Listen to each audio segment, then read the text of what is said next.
Hello, Line Cook Nation. This is Ray DeLucci with the Line Cook Thoughts podcast. Hope everyone is doing well and hope everyone is staying safe. Before we get into the episode today, just a reminder you can get official Line Cook Nation merchandise at linecookthoughts.com. We also have a blog there where we interview people in the industry, so please check that out if you have not yet.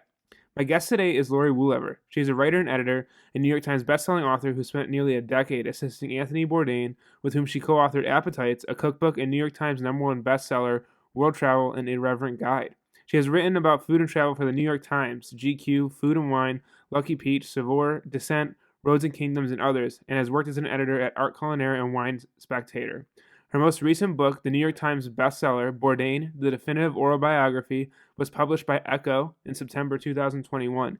And I was really excited to interview Laurie because, obviously, I'm a huge fan of Anthony Bourdain and all the work he's done, but also it was such a great book to read, and I was very interested into getting to know how she, made the book, how she wrote the book, how she got her sources, and kind of what it was like for her to create the definitive oral biography of Anthony Bourdain.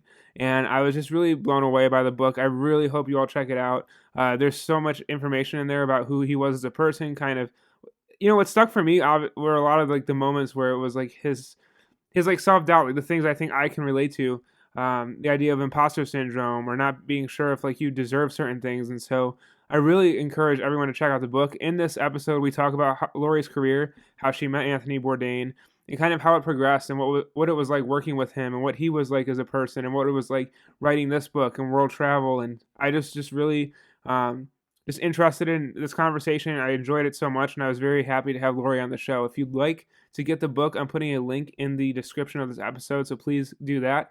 Be sure to follow Laurie on Instagram. I'll use the link in this episode as well. And just thank you, Laurie, for coming on the show. I hope you all enjoy this, and here we go. All right, well, welcome to the show. If you'd like to just start out by introducing yourself, that'd be great. Sure. So my name is Laurie Wallever, and I am a writer and author, most recently of Bourdain, the Definitive Oral Biography. And earlier this year, I published World Travel and Irreverent Guide, which was co-authored with Anthony Bourdain. Awesome.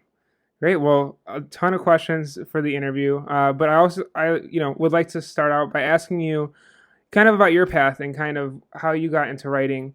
When did you start to realize that you wanted to become a food writer, or when did you start to have a love for food? Mm. So I always wanted to be a writer, but I wasn't really sure how to go about doing that. And I mean that, since I was in elementary school, I knew that was something that I wanted to do.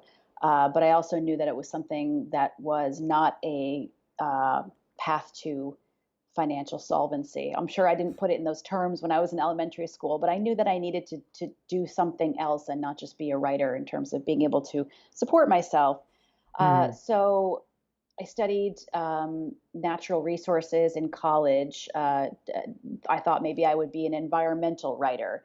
And then as it Okay. turned out, that wasn't really that interesting to me in the long term.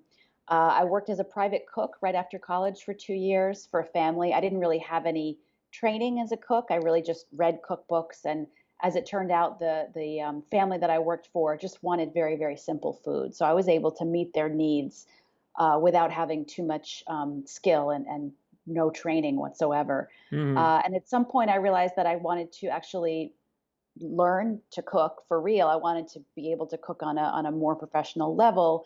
I was already taking writing classes at that point, trying to do some fiction writing and some essays. And then I thought, well, if I learn to cook, and then maybe I can be a food writer. Again, not a path to financial solvency, but something that I could at least get a start on. So I did go to cooking school at the French Culinary Institute in Manhattan. It was just a 6-month program, very intense. And I started looking for jobs in restaurants, but pretty much right away I knew that really from the first couple of days of cooking school, I realized that I wasn't necessarily cut out to be a restaurant cook, or it wasn't the kind of cooking that I wanted to do. And in some ways, I thought I wish I had known that before I spent the time and money to go to cooking school. But I'm actually really glad that I did get that training and have that experience, even though I knew restaurant cooking wasn't for me, just because I was a little too soft, to be frank. I was a little sensitive and also kind of lazy. And I realized that if I this is a job that you have to really love and really, really commit to. The rewards are not necessarily financial. It's really more about just the satisfaction of the craft. I have the utmost respect for cooks and chefs, and I just thought, I'm not sure that I have enough of the passion for this job in me to do what it takes. But so I ended up getting a job with Mario Batali, and this was back in the end of 1998.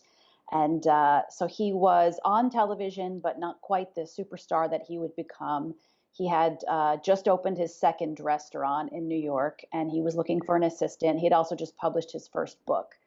So I was the right combination of knowing how to cook and being interested in writing and being, young and kind of willing to learn and do a bunch of different types of jobs to be his assistant. And that was a great and formative experience. And I know people have lots of feelings about Mario and the sort of downfall that he had a couple of years ago, and very unfortunate. But at that time, this was several over 20 years ago. This was for me a really useful, if not always 100% pleasant, but a very useful and sometimes very fun and educational experience to be his assistant. And I got to do a lot of food writing with and for him. And Hmm. I started working as a freelance writer on the side, just pitching stories and doing as much writing as I could for local New York publications and eventually some national publications. Um, and when I left that job working with Mario, he introduced me to Tony Bourdain, who had a few years before that published Kitchen Confidential. And Mario and Tony became friends by virtue of being, food media celebrities in New York and about the same age. And so Tony hired me to help him with his first cookbook, Kitchen Confidential. So that's kind of my origin story in food writing. Awesome. Well, thank you for sharing that. Mhm. So before we go further into food writing, a couple questions, and I'm looking down at some notes, so not Sure. but I had was reading about your bio, and also I read that you had like positions such as a video store clerk and like farmhand positions. Mhm. Were these kind of also during when you were trying to become a food writer, or did these happen before that? So, I mean, I've been working part-time or full-time. I started working when I was 14, just because, that's, wanted to earn money, right? And my Hmm. parents felt very strongly that it was important to learn a good work ethic and to understand what it is to be an employee and to earn money for college and spending money. So my first job was as a bus girl in a local restaurant where I was growing up. That was my first experience in the restaurant industry. And then I worked in a video store after that, which was a much cushier, easier job, and it was a cool job. And this was back in the early 90s when there were such thing as video stores where you would go and rent VHS tapes to watch on your VCR. So I did that in high school, and then also when I was in college, I worked part time at a number of different jobs, and one of those was also in a video store. So those were just jobs that a student could have for 15, 20 hours a week and make a little cash.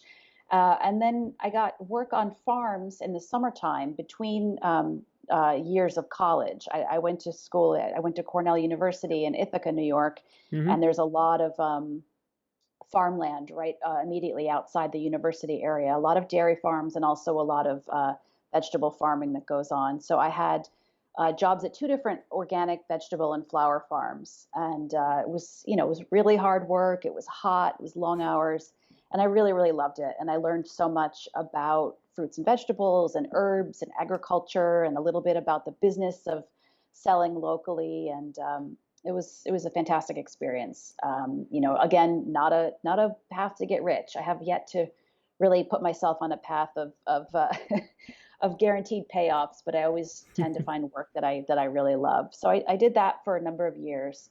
And then once I graduated college, my very first job before I got the private cook job was I worked for about 2 months at the Brooklyn Botanic Garden.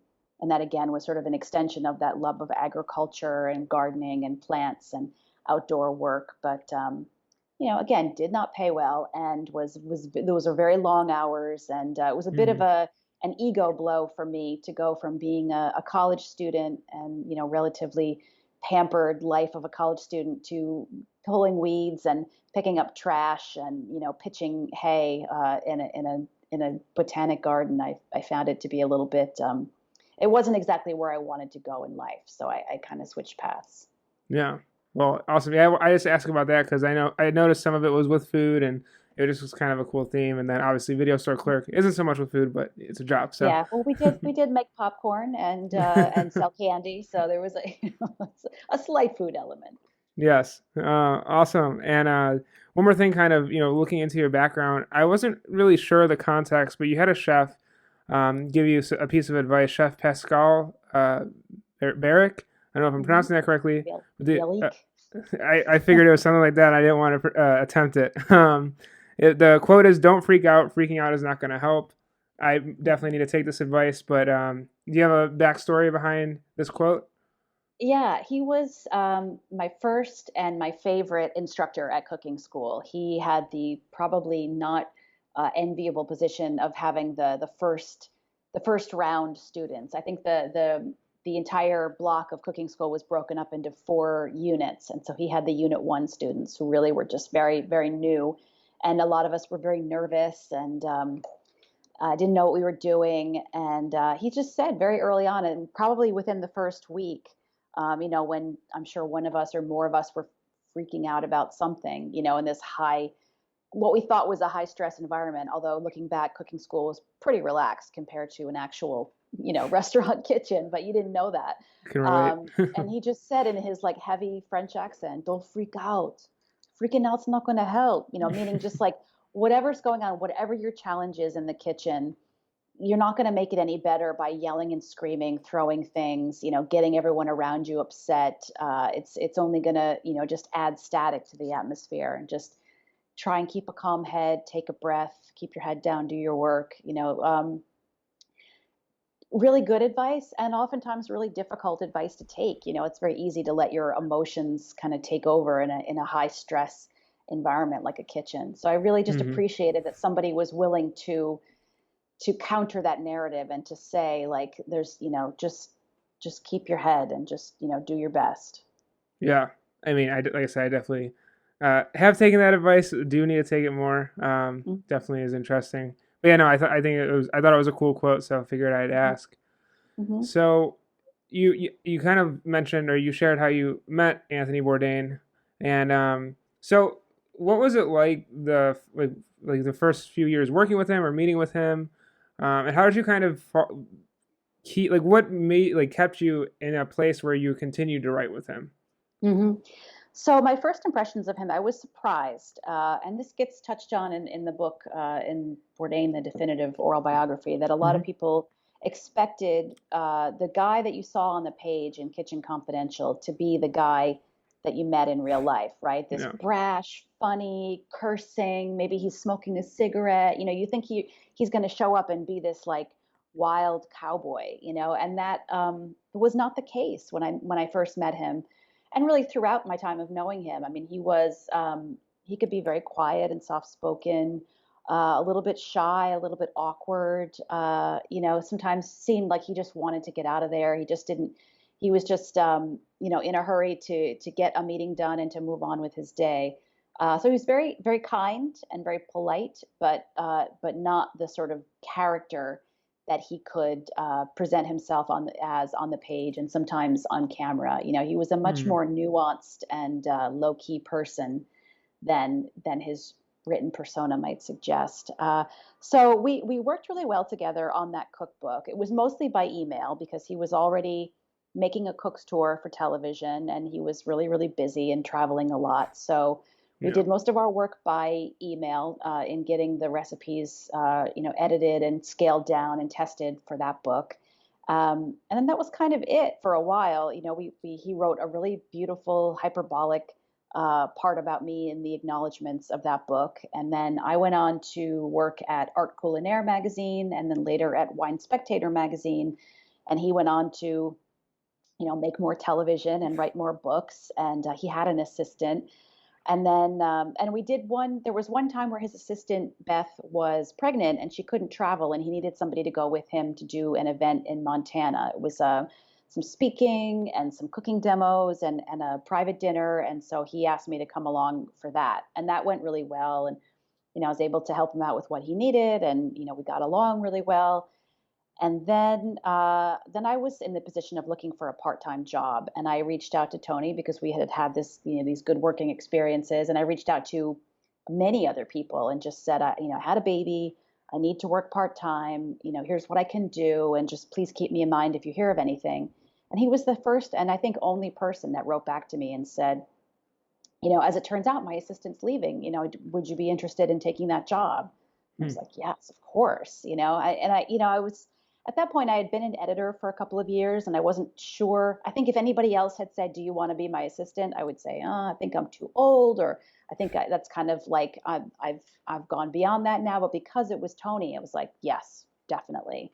Hmm. Um, and so I started working for him. So that was in 2009, and I continued to be his assistant all the way through to 2018. And he knew I was a writer and wanted to sort of keep my mind sharp and wasn't going to be just satisfied just doing the sort of admin tasks that really are asked of an assistant. So he always was giving me sort of extra stuff to do, and one of those things was editing books on his imprint that he had called Anthony Bourdain Books, that was part of Ecco, which was his publisher. And then later, gave me the opportunity to write a cookbook with him that we started in 2014, published it in 2016. That's called Appetites, a cookbook. And there was just always, there was always enough to keep my mind engaged and to keep me, satisfied doing the sort of more ground level tasks of an assistant. Awesome. In reading the book, a big piece of content for me, or a big thing I push with Line Cook Thoughts, has been the idea of making sure people are okay with expanding into the industry. For example, when I was like a cook, I wanted to do more, but I often had this like imposter syndrome that if I left cooking or left kitchens, I would be not like my value would lessen as a person. And as I've Mhm. done this brand for about 2.5 years now, I've had a bunch of people reach out to me, like talking about leaving kitchens or wanting to pursue something else. Maybe it's family life, maybe they're just burnt out. And I, I wrote an article, and it like got a lot of traction just because this topic is really important to a lot of people. And I really found it interesting in reading the biography. Uh, and I don't want to misquote it, but the idea that Anthony Bourdain kind of, I don't want to say feared, but was worried about being a line cook the rest of his life. And I just wondering if you could touch on that, because for me that was like very interesting. I think a lot of people feel that sentiment. And while Mhm. obviously he loved cooking, or he showed that he loved cooking, and he's like a hero to any single line cook in the industry, I thought it was Mhm. an interesting point that he too wanted, obviously, to see more and do more and have more of an impact. I think it seems so. Yeah, I think that, I mean, he talked about it in life. He definitely made no secret of the fact that he was starting to get burned out and scared and frankly tired. I mean, as you know, being a cook is a very physically demanding job, and it takes its toll on your knees and your back. And if you partake in all the extracurriculars, it takes its toll on your liver and your lungs. And it's you don't see people working till 65 on the line very Hmm. often, so what do you do, when your body starts to give out and you're burned out and you're not able to spend enough time with your family. I think it remains a big question for people. It's not necessarily the most sustainable career all the way through to retirement age. So what I guess some people go and work in country clubs, or some people go teach, or work in an institutional setting where the hours are a little kinder and it's less of a toll on your mental and physical health. And some people do just get out of the business altogether. I think it was for him. I think it was a struggle of he loved it. It was a love hate thing. He loved the camaraderie and he loved the banter and the just the way, just the life of a line cook. There was a lot that was appealing to him, but there was also this financial insecurity, this physical, exhaustion, and this sense of, well, what do I do? What does my life look like after I can no longer, bend down one more time to reach into the low boy? And so I think he was always writing something with a sense of, hoping, trying to actually write his way out of the kitchen. And I think that he thought at first it was going to be these novels. He wrote and published two crime novels before he wrote Kitchen Confidential. And they were both with, major publishers, but they were modest sales successes. Certainly nothing that would allow him to, financially be able to leave his job. So, Kitchen Confidential was a sort of third time's the charm. It was the right book at the right time with the right publisher, written by someone who also had an extraordinary talent and an extraordinary way with words. Yeah, totally. Yeah, thank you for sharing that. And kind of tying into that, the idea of imposter syndrome. This is chapter 53, where imposter syndrome kind of takes the lead in this chapter, and it's a little short. And for people who haven't read the book yet, it's like quotes from others sharing about Anthony Bourdain's life, which I found like a really cool setup for how the book was written. But this idea of imposter syndrome, it affects so many people in the industry, uh, cooking, not cooking, and just I don't know, maybe it doesn't have to necessarily relate to him, but why do you think, as someone who's observed people in restaurants and obviously has written about people in restaurants, why do you think imposter syndrome affects us so hard in the food world? Yeah, well, I think that, we're constantly looking at what other people are doing, right? I mean, especially now with social media, it's like you can see what everybody else's menu looks like, what their dishes look like, who's in the kitchen, who's doing well, who's getting great reviews, who's not. I mean, everything's kind of out there. It becomes this kind of constant competition, right? And you only see what people want you to see. You don't really see the whole story, So it's very easy to be like, oh, they got the ramps this week. We didn't get our ramps yet, or, whatever it is. I can't believe they're doing that. That's from 5 years ago. Or, I know he stole that recipe from a place I used to work at. I mean, there's just so much opportunity for kind of forgetting half the story and for assuming that somebody else is doing better. And I think also there's this sense of like how much of quote unquote normal life you miss out on as a cook, as somebody who works in the restaurant business. I mean, you're missing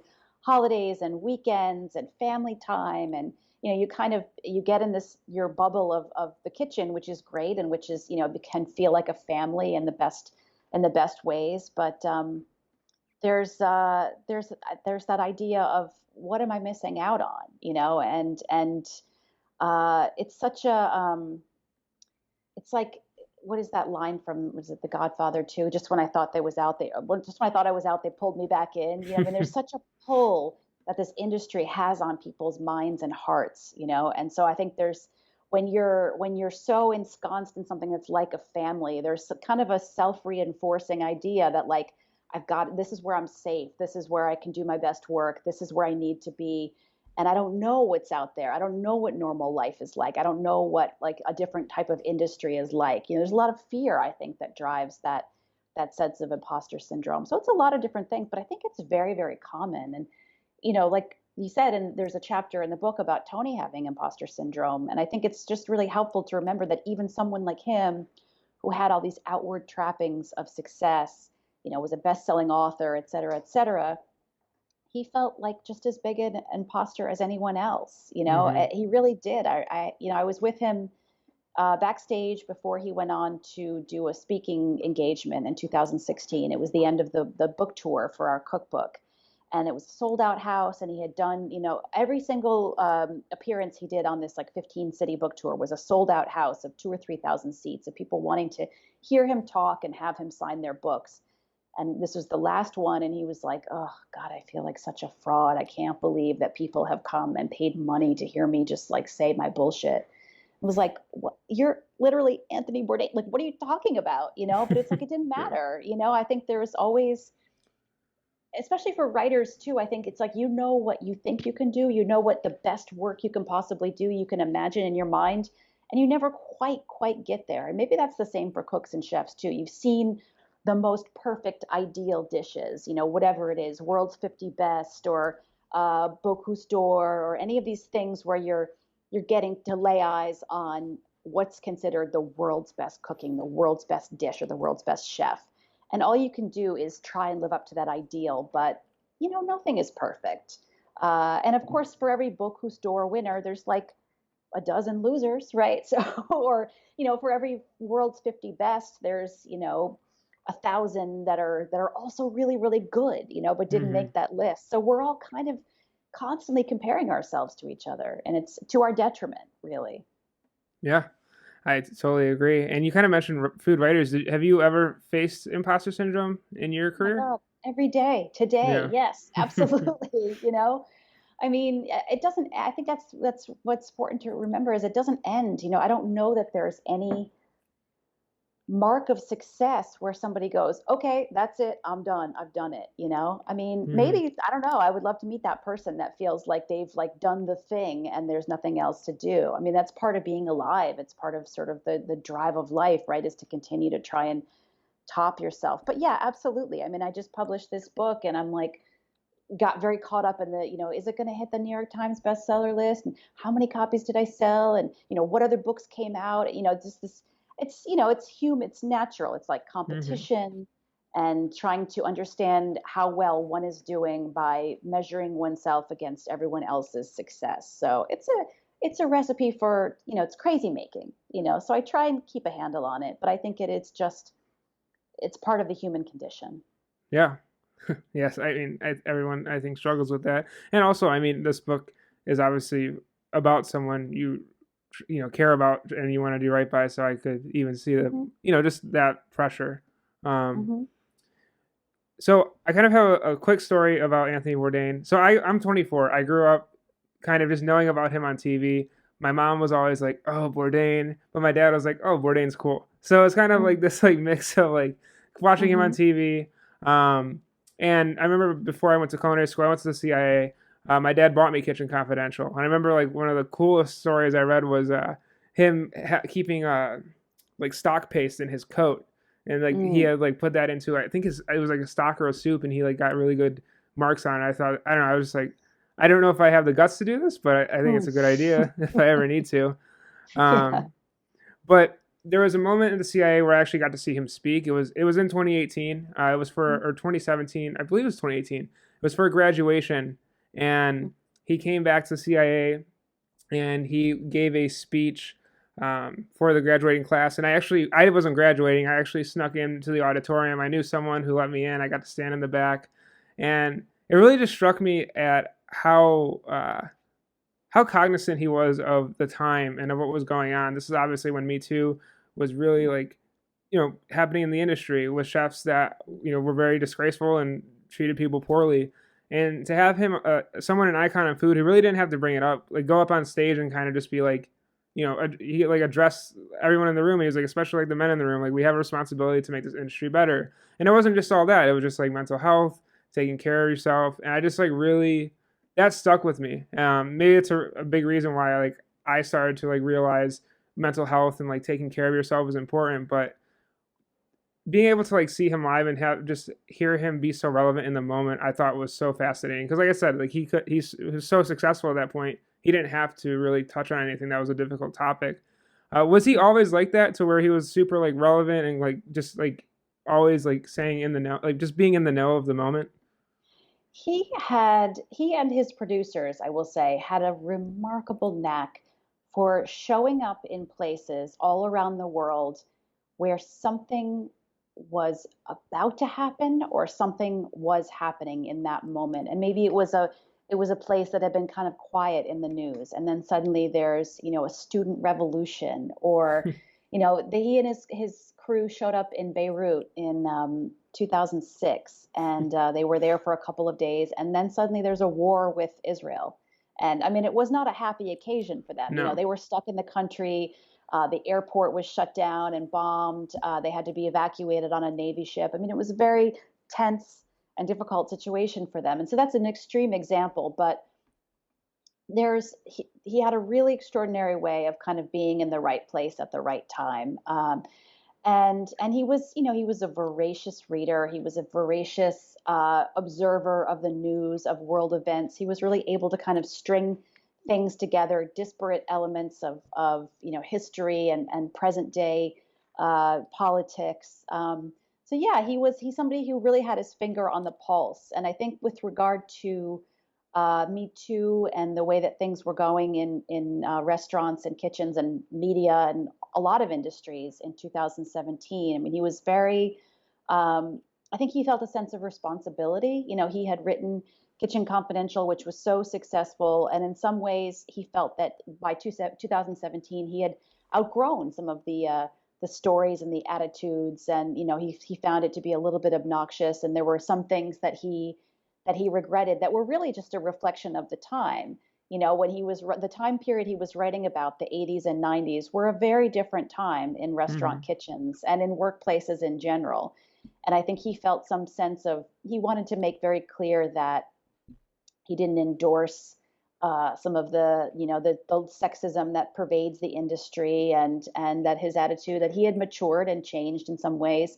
Now, I think you'll see in the book that he wasn't really ever that guy. He might have had his vices and his faults, but he wasn't that guy around women in the kitchen. He had a real genuine respect for women, and as coworkers, and it just that wasn't that wasn't his problem. But I think he felt responsible for having been friends and for having promoted certain men in the industry who, unbeknownst to him, were maybe not the greatest bosses and Mhm. colleagues. And I think he felt a sense of wanting to right that wrong as much as he could. I think he was surprised by some of the things that were revealed in that time period, and he wanted to do what he could and use his platform to encourage people to do better. Yeah. Yeah, and I did find it interesting in the book too. You did have an interview or a couple interviews in kind of the beginning section of females in the kitchen being like he never really was that way, and so I thought it was obviously I knew it was an important topic to him when he spoke about it, but I think reading it like just seeing firsthand accounts of how he was in the kitchen, you're right. Like obviously he did have his vices, and he from what I read he did act a certain way, but it was never like it didn't seem like it was like intentional or like taking advantage of anyone. It was like just a part of the era where Yeah, I cooking think was. the people who probably got the worst of him were waiters, Hmm. whether they were probably mostly men, as would be also befit the era, and it wasn't true abuse. It was just sort of you know how it goes between back of the house and front of the house. I mean, there's some level of resentment around pay disparities and long hours, and so I think he probably, as a chef, probably was reserved his most sort of caustic attitude for waiters that he might have seen as being lazy, or and certain individuals. I don't think he never dismissed an entire category of workers as lazy, but as the chef, you want a waiter with a little pep in their step, who's going to show up and run the food and make sure it gets hot to the tables. Yeah, definitely. Well, thank you for sharing that as well. Yeah, I think it was interesting too. Obviously, going into reading World Travel, I really Mm. enjoyed that book as well. I got COVID the end of August. Oh, Vaccinated, had a breakthrough case, so it was mild, oh, but I was still like fatigued and you know not feeling the greatest. And I read World Travel in preparation for this, obviously, but just also to read it. I've been meaning hmm. to read it. Little sad that Buffalo, New York didn't make it on the in the book because that's my. I'm kidding, but I uh, don't. I don't think it's a. I don't think it needs to be in the book. I love the city, but yeah, I thought the book was great, and I don't know. I really enjoyed how you put it together, like his quotes and your quotes. What was it like putting that book together? Because it's so extensive in the details. Like I just remember reading the travel section, like how to like arrive at the airport and get a taxi, and I was just like, mhm. I can't like the amount of work you must have put in just for those sections alone is probably insane. Yeah, it was a lot of work for sure. That book was tough because it was something that Tony and I started working on together before he died. Hmm.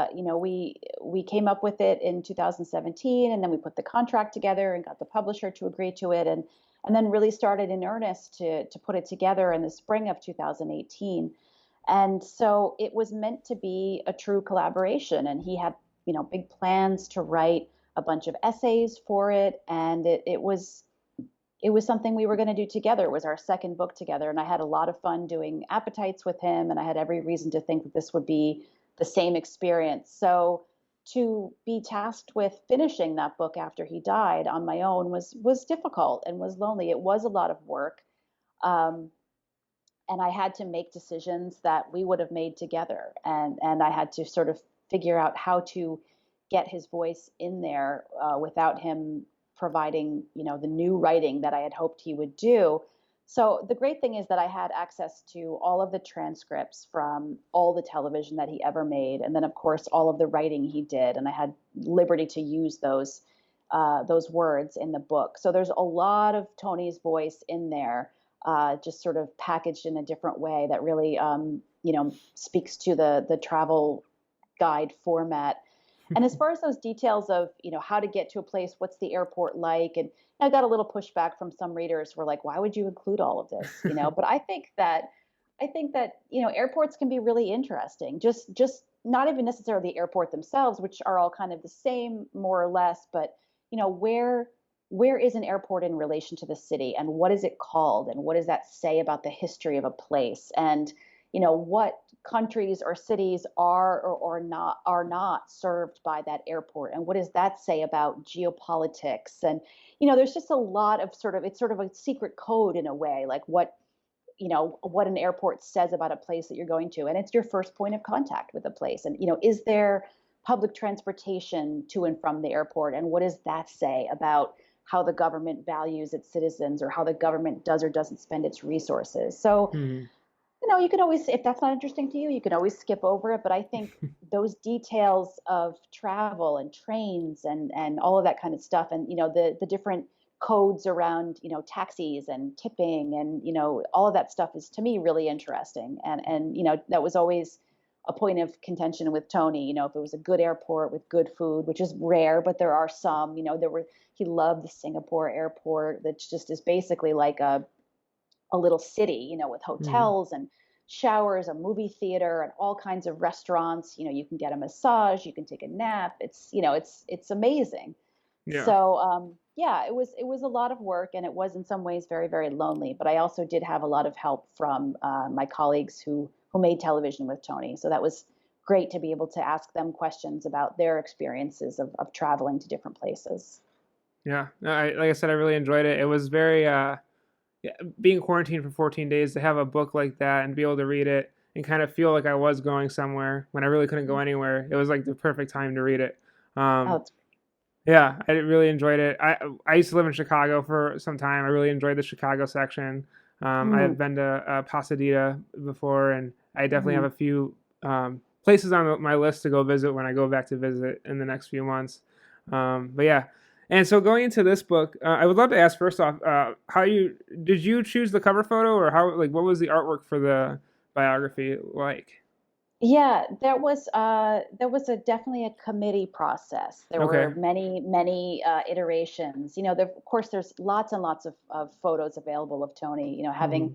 Having done so much television, and the networks would often send a photographer on location to take extra photos. So there was a lot to choose from, but we wanted to have something um, that fell somewhere between serious and pensive, but not super tragic or dark or depressing. Hmm. The end of his life, obviously, is a very tragic thing, but he lived a full and, in some ways, really joyous life. And so I think the obvious thing would have been to have a very serious, kind of dark and craggy close-up photo of the man, in his last year or so of life. But I think what we've got here, which is a photo of him looking really handsome, frankly, is in this is in Beirut, when he went back to Beirut. I think it was in 2015. And he looks serious, but he doesn't look tragic. He Hmm. looks thoughtful. I mean, there's a lot of elements of decision that go into putting, a cover of a book together. You want it to catch somebody's eye, you want it to be appealing, you want it to sort of tell the story of what's going on inside. So I'm very happy with it. Yeah. It's Yeah, and then inside there are two really full photo inserts with a lot of photos from his family. Tony's mother, Gladys, who died in 2020, she was a tremendous record keeper. So his Hmm. brother, Christopher, invited me over to look at the family photo albums, and they were just meticulous. Every photo with the date and the name, first and last name of every person that was in the photo, and where they were and what the occasion was. It was really, really an amazing archive. So there's a lot of family photos in the book, and then photos that go all the way through to the rest of Tony's life. Awesome. Yeah. I enjoyed seeing the CIA photos. Definitely. Let's see, Hmm. Roth Hmm. Hall was Hmm. cool. Yeah, I'm weird, so I take this off of hardcover books when I read them, but just holding it up so Uh, everyone could see the uh-huh. picture. If you're watching this on YouTube, yeah, no, but I definitely was just like I thought it was a cool picture, and I thought it was like very, like you said, I kind of when I first saw it, it did take me I did expect maybe like a darker picture, like you said, and I thought it was nice to have where he looks, how he does. So, Hmm. um, Hmm. yeah. So, kind of just going back to it. So then you obviously just like choosing the style of how you wrote the biography. Like I said in the beginning of the episode, I thought it was really cool that it's all quotes, like firsthand accounts from people throughout his life. What was the process like? Well, first off, what was your decision for that instead of kind of narrating his life? Why was it important for you to have like firsthand accounts lead the way? Hmm. Hmm. Well, this format, the oral biography format, really kind of reflects the way that Tony was a storyteller. Once he got through Kitchen Confidential, writing his own story, he went out into the world and started asking people questions about their lives. And he was really good at going into a place, with some knowledge, asking questions, and then sitting back and letting people tell their own story in their own way. And so we thought that this oral biography really would be a sort of homage to that aspect of Tony and his creative process. And there are so many people from so many different parts of his life Yeah. with different perspectives and different time periods, and it just made sense to let them really tell their own stories. And that the more I got into the process of doing these interviews, the more it really kind of affirmed that there was not much to be gained in kind of flattening down the narrative into my own biographical voice, but it really s- was the best expression of his story to let people tell stories about him. Yeah. When you were going back, I'm sure there's obviously so many memories for you, like working with him. Do you have any like, did you have like a favorite memory that kept popping up as you wrote the story, or like any particular moments that kept were just like, I don't know, there for you while writing this Yeah, I project? mean, you know, I had a couple of really great trips with Tony, and I mean, those are not in the book, but that experience is definitely reflected in world travel. Tony, but the larger spirit of generosity that even spurred Tony to offer me these trips is definitely very evident in the biography. It was probably 3 or 4 years into my working with him, and Tony said, "Well, do you want to travel along with us with the crew? You can choose a location from the list for the season, and I'll pay your expenses, and you can just go along and hang out and watch us work, or do whatever you want. If you want to pitch a magazine story, about the place that we're in, you can do that." And just this really, really generous offer that I definitely took him up on. So I always think of those trips where, just that spirit of generosity, that spirit of wanting to share his good fortune with as many people as possible around him. So the first time I took one of those trips, it was in 2014. We went to Vietnam, to the central part of the country in a city called Hue, and it was just so special to go to this country, Vietnam, where he had been so many times and he really loved it. But to see this city for the first time with him, he had never been to Hue, uh, and just to see it through his eyes, and for him to encourage me to kind of go beyond my comfort zone. And he had a scooter. They would always rent him a scooter in Vietnam so that he could just get back and forth to locations. And he just made him really, really happy to drive a scooter around these like busy city streets. So he had me ride along with him on the scooter. And, it just to me just kind of encompasses all of that generosity of spirit, and that, pushing people a little bit beyond their comfort zone, and that true joy that he had in sharing a place that he really loved and that he found really special. And I'm sure you've had experiences eating with him and getting to try new foods. And I'm sure how Mhm. was he just like sitting down in a restaurant? I mean, someone so famed for working in restaurants and talking about restaurants. What was it like to like sit down with Anthony Bourdain to just like eat a meal? Yeah, my experiences were mostly like, in the hotels and the places where I would go along, with the crew, he was really, really into breakfast, like a hotel breakfast, a fancy hotel breakfast. He loved a breakfast buffet, and he would try and like draw it out as long as possible. And was just seemed really happy and really comfortable. And even if people approached him, which would happen once in a while, he was very cool about it and very generous with his time. And it just I just saw him very relaxed and happy with a baguette with tons of butter and jam, several cups of coffee, a cigarette if he was smoking at that time, and especially if we were sitting outdoors, he'd be smoking. Um, and then, one of the greatest experience I had with him was in Tokyo, and it was really, really a simple place. It was in 2016. He and I took the bullet train across Japan from Kanazawa to Tokyo one day, and the crew was driving the equipment across the country in big vans, but Hmm. we took the train. Had a bento box lunch on the train, which was really cool. Just beautiful service, just really, really elegant. And then we got to Tokyo and got to our hotel. We stayed at the Park Hyatt, which is very famously featured in the film Lost in Translation. So just a beautiful hotel.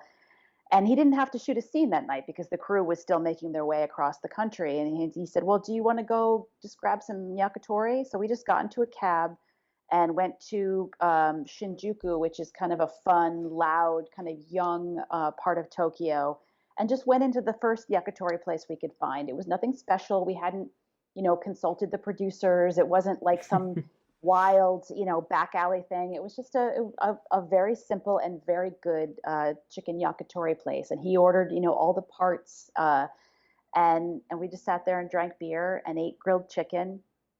And nobody bothered him. Nobody recognized him. He was just a guy enjoying a simple night out in Tokyo. And it was, again, he was happy. I had never been to Tokyo before. So again, it was like, let me show you this city that I love and that I've been to a million times. And then we went across the street and had ramen, which was probably overkill after eating all that chicken. But it was like, well, Yes. we're here, we're in Tokyo, you got to get ramen. And then we walked around. There's a neighborhood called the Golden Guy, which is a series of very small, close together little streets. And there's all these bars, just one after the other. These tiny little bars that have maybe three or four bar stools at a bar and maybe two other seats. These little tiny bars, and in some cases you walk in and you go up a ladder to the second story. It's this really interesting experience. And you kind of look in, and they all have different themes, and it's just I've never seen anything like it, and he loved Hmm. it. This was like one of the first places he visited his first time in Tokyo, and he would always go back. There was one specific bar, the Albatross bar, that he loved, that he had a really kind of a lost evening in, and got pretty drunk when he was a much younger man. Um, so again, just to see this place that's, it's not a big secret. It's a little bit touristy, but it was something that he genuinely loved and always wanted to go back to and had a sense of nostalgia for. And those kinds of experiences really, really made a big impression on me. No, no, it sounds like it'd be just a cool time, and obviously, traveling. That's a big goal for me. I never had the opportunity to travel outside of the U.S., and I was actually set Mm, to go to Spain before COVID hit. So the goal is to mhm, start traveling now, once since we have mhm, vaccines and everything else. But no, it mhm, sounds great. Kind of the last question around Anthony Bourdain is, and like what you observed. So obviously, over the last few years, mental health has been a big part of the industry. Self care has been a big part of the industry. It's a big reason why I started this brand, to be honest. Just realizing that, not just Anthony Bourdain, but just friends and colleagues struggling with cooking, and my own struggles. Like, I've suffered from anxiety. I started therapy last year, like just taking it more seriously. But I really have seen, at least, from my point of view and like the generation's point of view that I'm in, his impact really being one of self care and just of being open to travel, being open to new people, not really judging, being having that open mindset. And I've seen such a positive impact from the work he did, and it feels like the legacy that he leaves on. And mhm. all cooks obviously look up to him, and he's such like a reverent person in food. What have you witnessed as you've written the book, as you've gone over the last few years, like his impact on cooks or people in the food industry in general? Because I've just, for me, it's just like to see how people hold him and like to see the like legacy he's left behind. I mean, it's inspired me to pretty much create, something I love doing, and it has. Mhm. So, what have you seen? Well, I think that by writing Kitchen Confidential and by shining a light on this industry that he loved, I think he did give a sense of legitimacy. I think he made cooks, a whole generation of people working in restaurants, feel really seen and really valued, and to really recognize that this is an amazing industry. I mean, there are some incredibly creative, smart, hilarious, warm, and wonderful people that make up the restaurant business, right? And like it's a tribe, and it's a calling in a way. And he really lent a kind of legitimacy to that, and a sense of like this is a craft. This is a beautiful sort of guild of people who are a little bit crazy and a little bit outside the norm, but doing something at the high level, that they do it because they're passionate about it. Um, I don't know that he was someone who I don't know that I ever heard him use the term self-care. I think that he was from more of a generation of suck it up, buttercup, and I wish that wasn't the case, but I think he wanted better working conditions for people. He wanted people to be treated with respect. He wanted people to be paid better, and to have benefits, and to have all of the things that make this industry challenging. I think he was a longtime advocate for equality between the front and the back of the house, however that's achieved. Um, and he really recognized the really really hard backbreaking work that it is to be a cook. And I think I think the stuff that goes along with that now, the idea of mental health services and mental health support, and just a more humane way of running restaurants. I think he was absolutely in support of that, while still kind of celebrating that toughness, that Hmm. sort of characterizes the industry in the best and worst ways. I mean, there's a pride in being tough and hardworking and resilient, and then there's also, I think, it can be damaging, when you sort of there's that peer pressure to show up sick, because there's nobody else that can do it, or all of those things that sort of it's becomes almost a masochistic cycle. So as far as his legacy, I mean, I think he, again, sort of lent some legitimacy to an industry that was kind of overlooked. I think he inspired a lot of people to write and do creative projects, like what you're doing, to talk about their own experiences, to figure out a way to sort of make something out of it, whether it's, financially viable or not, but just to express oneself and to tell the stories, and to, try and shine a light on people who might not otherwise get a chance to tell their stories.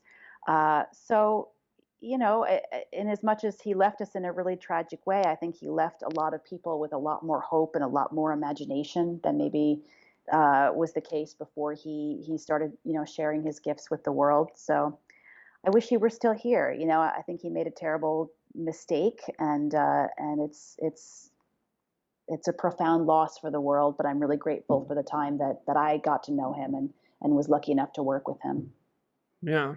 Well, thank you for being willing to talk. I mean, obviously this is probably difficult, but I would have been remiss in not sharing that because I just see a generation coming up who see him as someone who is very inspiring and just someone to look up to, and just like you said, he does come from a different generation, and maybe self care never was in his vocabulary, but it was kind of the actions and like the care he had for the individual, like a dishwasher, just anyone in general in the kitchen. Um, like it just I don't know that had an effect on me and obviously on a lot of people. So thank you for sharing that. Hmm. Absolutely. Want to ask what is next for you with writing? I kind of know, but obviously, if you Hmm. could share, I know you're working on a book now, um, Yes. concerning bread. Yes. So I'm Okay. I'm co-authoring a book about bread with a baker named Richard Hart, who is British, but he spent 6 years as the head baker at Tartine in San Francisco, and now he has a place called Hart Bakery in Copenhagen, Denmark, and it's part of the NOMA process, a long writing project. I'm working on kind of putting down my own stories, and whether that'll be a memoir or a scripted series, or just I think there's a lot of a lot of potential, a lot of stories still to be told. And I really, I love the craft of writing first and foremost. And then I'm also starting to do some public speaking. So hopefully, when things get a little safer, with COVID, I'll be out, meeting people who love Tony, talking about these books, telling stories, answering questions. Just trying to carry on with that tradition that Tony started. Awesome. Yeah, well, any books you want, shared on the podcast. I definitely would love to read your, story of how you write as someone who wants to be a food writer is kind of getting into food writing. I don't necessarily think I'd call myself a food writer, but I think I find it interesting. Great. So I end all interviews the same way. I call my audience the Line Cook Nation. The idea Mm, being that we all get into the industry. I feel like through cooking or like a similar role, and so we have this group of people that listen to the show, follow the page. They love cooking. They love just being in the industry. So now that you get to be on the show or that you've been on the show, what does it mean for you to be able to speak to people in the industry that are trying to just like engage and learn more about each other? mm. I mean, I'm always really glad to have to talk to people in the industry. I feel calling back imposter syndrome. I always felt because I chose not to hack it, or I didn't really feel like I could hack it as a line cook. I always feel like a bit of an imposter in that way. I've always been around restaurants and around chefs, but never like I never really felt like I paid my dues. I spent about a month as a line cook when I was working for Mario because somebody quit unexpectedly, and I had the skills, but I was like the number two garde manger. So I have a tremendous respect for cooks, for people in the industry who really have put in the sweat and the time and the paid with their lives, to do this work. I love the sense of humor. I love that sense of camaraderie, and I wouldn't be able to do what I do without the generosity of cooks and chefs who are willing to talk to me, share their recipes, provide inspiration by the work that they do. And some of my best friends are chefs and cooks. So yeah, it's super thrilling to be able to talk to people in the business. Awesome. Where's the best place for people to find your book or purchase your book?